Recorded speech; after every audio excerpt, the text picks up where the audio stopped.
अपने शेयर बाजार निवेश को किसी खुदरा व्यापार का रूप में देखें। अधिकांश खुदरा निवेशक यानी छोटा निवेशक अपने सारे पैसे एक ही शेयर में निवेश कर देते हैं और कुछ छोटे निवेशक अपने सारा बचत 12 या 15 लोकप्रिय शेयर में निवेश करते हैं। यदि दुर्भाग्यवश शेयर बाजार में अच्छा प्रदर्शन नहीं करते तो उनका पोर्टफोलियो कुछ समय पे 40 से 60% तक नीचे चला जा सकता है। फिर ये छोटे निवेशक अपनी किस्मत को दोष देते हैं और शेयर बाजार को हमेशा अलविदा बोल देते हैं। ये रणनीति एक अच्छा रणनीति नहीं है। लेकिन आज का वीडियो में विविधीकरण धैर्य के मदद से शेयर बाजार में करोड़पति बनाने का उपाय बता दूंगा। इसीलिए बिना स्किप करके ये वीडियो पूरा देखिए। राम जो इन्फोसिस में जॉब करते हैं, जहाँ पे राम को सिर्फ मंथली 25,000 रुपया तनख्वाह मिलता है। 25,000 रुपया तनख्वाह मिलने के बाद भी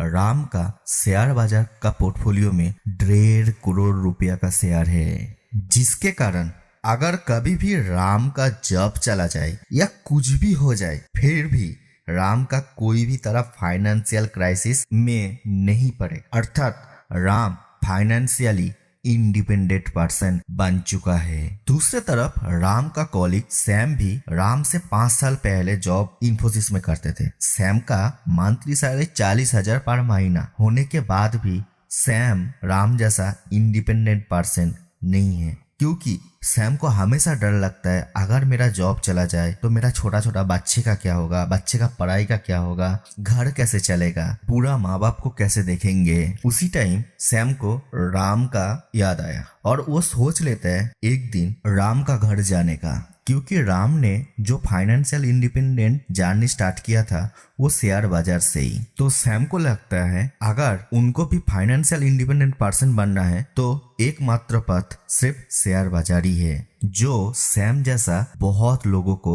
ऐसा ही लगता होगा। और उसके बाद सैम ने राम का घर में जाते हैं और एक साथ बात करते करते पूछ ही लेते हैं, तुम शेयर मार्केट में पहले कितना रुपया इन्वेस्ट किया था? राम ने हंसते हुए कहते हैं, सिर्फ 6,400 रुपये पर शेयर। ये सुन के सैम ने हैरान हो जाता है, सिर्फ 6,400 रुपया से तुम आज करोड़पति कैसे बन गया? राम बोलते हैं, सब्र करो मेरे दोस्त, बोलते हैं सब। राम वर्ष 2005 में जब मैंने पहले शेयर खरीदा तो मैंने प्रत्येक शेयर पे 27 रुपए इन्वेस्ट किया था और प्रत्येक वर्ष जब मेरा सैलरी वृद्धि हुआ था तब मैंने इसका मूल राशि पे 7.5% वृद्धि किया था, जो 2017 में ये मूल राशि हो गया था 6,400 रुपए पर शेयर। मेरा पोर्टफोलियो एक खुदरा दुकान की तरह है, जहां लाभांश प्रदान करने वाले के स्टॉक विभिन्न टाइप का बिक्री के लिए उपलब्ध है। मैं कभी स्टॉप लॉस को इस्तेमाल नहीं करता, ना ही कभी चिंता महसूस करता हूँ यदि मेरा शेयर का खरीद मूल्यों से कम पे कारोबार हो जाए, क्योंकि मैं जानता हूँ मैं एक अच्छा मौलिक लाभांश देने वाला स्टॉक खरीदता हूँ और एक दिन में अपना शेयर 15% के ज्यादा लाभांश पे बेचूंगा। सैम तब बोलते हैं, मैं तुम्हारे साथ एग्री हूँ जो तुम हमेशा कंपनी का फंडामेंटल चेक करके शेयर बाय करते हो, बट मेरा प्रश्न ये है, अगर मान लो तुम ऐसा कोई स्टॉक खरीदा जिसका 2 साल तक नेगेटिव मूवमेंट हो, बाकी स्टॉक जहाँ पे मुनाफा दे रहा है, तब तुम वो शेयर को क्या करते हो? चलो तुमको मेरा एक कहानी बताता हूँ जो तुम्हारा क्वेश्चन से जरूर रिलेट कर सकते हो। मैं एक बार एक रिटेल शॉप पे गया था। मैं दुकानदार को कुछ क्वेश्चन पूछे थे, क्योंकि मेरा मानना है एक खुदरा दुकान के तरह शेयर बाजार पे निवेश एक सफल रणनीति है। उनके लिए मेरा पहला प्रश्न था, आपके दुकान में कुछ ऐसे चीज है जिसकी मांग नहीं है? फिर ऐसा कोई चीज जो पिछले 2-3 साल से बिक्री नहीं हुई? साहब मेरे पास ऐसा चीज है जो पिछले 3 साल से नहीं बिक्री है। फिर हम क्यों चिंता करते?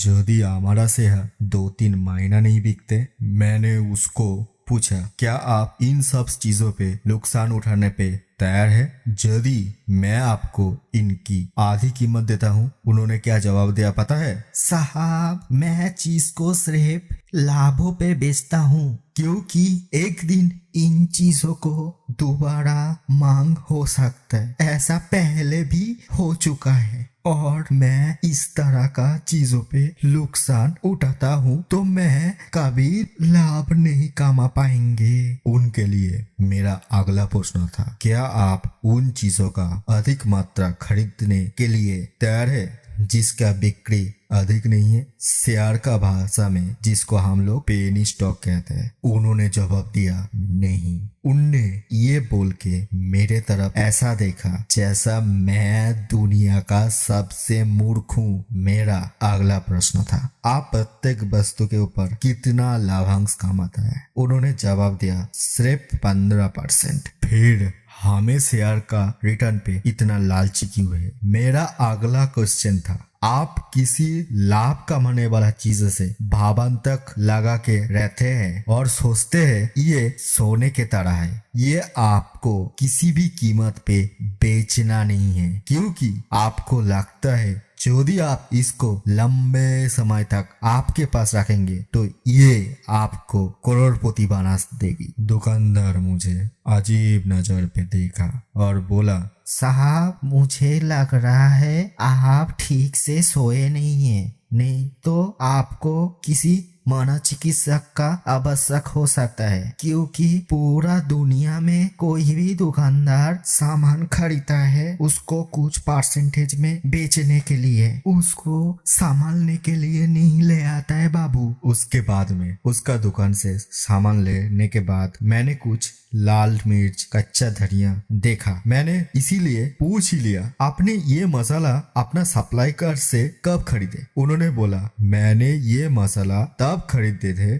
जब नया फसल आने के कारण इनमें से प्रत्येक मसाला का कीमत कम हो गई थी, इसीलिए हर साल बाजार मुझे मौका देते हैं जब मैं कम कीमत पर मसाला खरीद कर उन्हें पूरा साल के लिए 15 से 30% का लाभ पे बेच सकता हूँ। मुझे लगता है एक खुदरा दुकानदार वास्तव में बाजार को समझता है, क्योंकि अच्छा सामान पे वो लोग कभी स्टॉप लॉस नहीं लगाता है, वो कभी कम बिकने वाला सामान को ज्यादा नहीं खरीदता है, हमेशा कम कीमत पे खरीदने और अधिक पे बेचने का नीति को पालन करता है। वो एक चीज पे 15% के ऊपर लाभ पे बेचते हैं और अपना ये लाभ को घुमाता है। वो किसी भी चीज पे लालच नहीं लगाता। ये नीति पे सैम, तुम अगर चलोगे तो शेयर मार्केट पे निश्चित प्रॉफिट कमाओगे। सैम, अगर तुम शेयर मार्केट पे इन्वेस्ट शुरू करना चाहते हो तो सबसे पहले तुम्हारा निवेशित राशि को छोटा छोटा भागों पे विभाजित कर लो। उदाहरण के तौर से अगर तुम्हारा मासिक आय 27,000 है तो ये राशि को 10% शेयर बाजार में प्रत्येक स्टॉक पे मूल निवेश राशि निर्धारित करो। अगर तुम्हारा आय 27,000 है, अगर तुम चाहते हो शेयर बाजार में 50,000 निवेश करना तो पूरा राशि को एक अकेला शेयर पे निवेश करने के बजाय 16 कंपनी पे डिवाइड करो, जिसमें एक कंपनी पे सिर्फ 2700 रुपए निवेश करो, यानी 2700 इंटू 16 इक्वल टू 48600 होल्ड, अर्थात 1400 रुपए का नगद तुम्हारे पास बचेगा। और प्रत्येक वर्ष अपनी मासिक आय का 10% अपना निवेश पे वृद्धि कर लो। जब तुम एक शेयर बेचे तब अपने मूलधन को अच्छे स्टॉक में इन्वेस्ट करो जिसका वैल्यू मार्केट वैल्यू से कम हो। जब तुम्हारा पोर्टफोलियो अच्छा 200 स्टॉक हो जाएगा, अच्छा 200 स्टॉक रहेगा जिसे तुम कम कीमत पे खरीदा था, तो प्रतिदिन तुम 15% लाभ के साथ 2 शेयर बेच सकते हो। उसके बाद सैम को समझ आया शेयर बाजार और दूसरे दिन से सैम राम जैसा बोला था उस हिसाब से शेयर बाजार में इन्वेस्ट किया। Thank you for watching this video. अगर वीडियो अच्छा लगे तो चैनल को सब्सक्राइब कर दीजिए। आपको पता नहीं होगा ऐसा वीडियो बनाने पे कितना मेहनत लगता है। देखिए हमारा कोई टीम नहीं है, कोई भी हम बड़ा घर से नहीं बिलोंग करता है जो कोई टीम रख देंगे। जो करते हैं मैं खुद करता हूँ और बहुत मेहनत करने के बाद यह होता है। पहला आपने को कंटेंट ढूंढना होता है, यानी रिसर्च करना होता है, स्क्रिप्ट कैसे बनाएंगे, उसके बाद उसका वॉइस ओवर करना होता है, एडिटिंग करना होता है, कार्टून बनाना पड़ता है, जो बहुत मेहनत का काम है भाई। थोड़ा सब्सक्राइब कर लो और नया चैनल है लाइक कर दो ये वीडियो को, जिसमें आपने को भी मोटिवेशन आएगा और अच्छा वीडियो कंटेंट बनाने के लिए। आपका सब्सक्राइब करने के लिए कुछ पैसा नहीं लगता है, लेकिन आपने को एक मोटिवेशन आता है, नहीं मेरा फैमिली बढ़ रहा है, मेरा यूट्यूब का फैमिली और भी बढ़ेगा फ्यूचर में।